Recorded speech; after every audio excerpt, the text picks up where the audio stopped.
आज हम लोग पढ़ेंगे हुरूफ़े मद्दा का बयान। हुरूफ़े मद्दा किसे कहते हैं ये आज हम बताएंगे, ठीक है। तो चलिए आज क्या पढ़ेंगे? हुरूफ़े मद्दा, ठीक है। तो हुरूफ़े मद्दा 3 है। हुरूफ़े मद्दा कितने होते हैं? 3। हुरूफ़े मद्दा 3 है। नंबर 1 अलिफ मद्दा, नंबर 2 या मद्दा, नंबर 3 वाव मद्दा।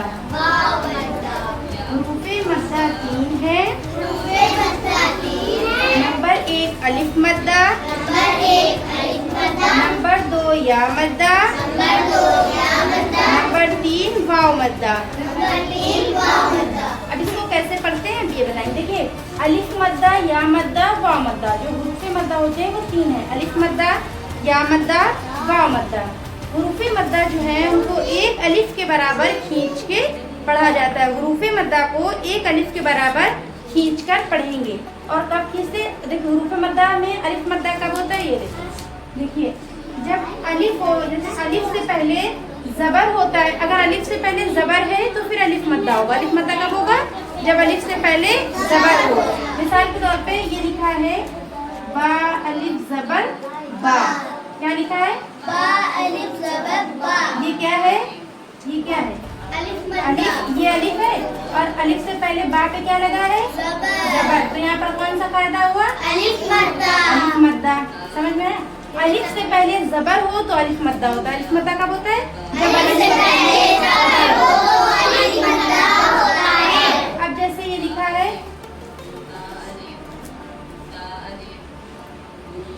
क्या लिखा? दाल अलिफ जबर दा, बा जबर बा दा है। तो ये क्या है? अलिफ। और अलिफ से पहले क्या लगा है दाल पे? तो अलिफ से पहले जबर है। यहाँ पर कौन सा कायदा होगा? अलिफ मद्दा। अलिफ मद्दा। इसको कैसे पढ़ेंगे? एक अलिफ के बराबर खींच कर पढ़ेंगे। अलिफ मद्दा को एक अलिफ के बराबर खींच कर पढ़ेंगे। अगर हम इसको नहीं खींचेंगे तो हमारा गलत, हम जब जो पढ़ेंगे वो गलत हो जाएगा। समझिए बड़ी गलती में आएगा अगर हम इसके अलिफ को नहीं पढ़ेंगे, क्योंकि हम अगर इसको नहीं खींचेंगे तो फिर हमारी जो गलती है वो बड़ी गलती में आएगी। समझ रहे हैं? इसलिए इसका खास ख्याल रखना है कि अलिफ मद्दा कहाँ हो रहा है, या मद्दा कहाँ हो रहा है, वाव मद्दा कहाँ हो रहा है। ठीक। अब अलिफ मद्दा समझ में आया? अलिफ से पहले जबर हो तो अलिफ मद्दा होता है ना। अलिफ मद्दा कब होता है? जब अलिफ से पहले जबर हो। अब देखिए वाव मद्दा, या मद्दा।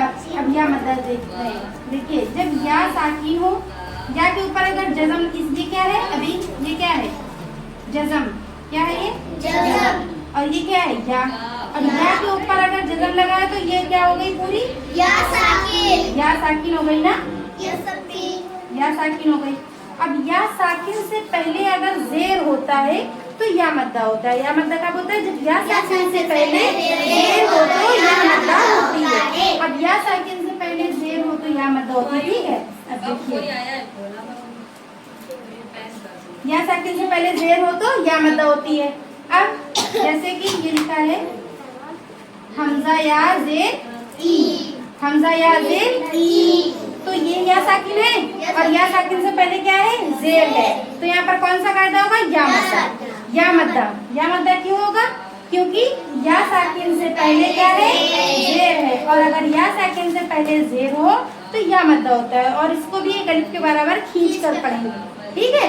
या मद्दा कब होता है? जब या साकिन से पहले जेर हो। ठीक। या मद्दा समझ में आया? या मद्दा जब होता है जब या साकिन से पहले जेर हो। ठीक। अब वाव मद्दा देखिए।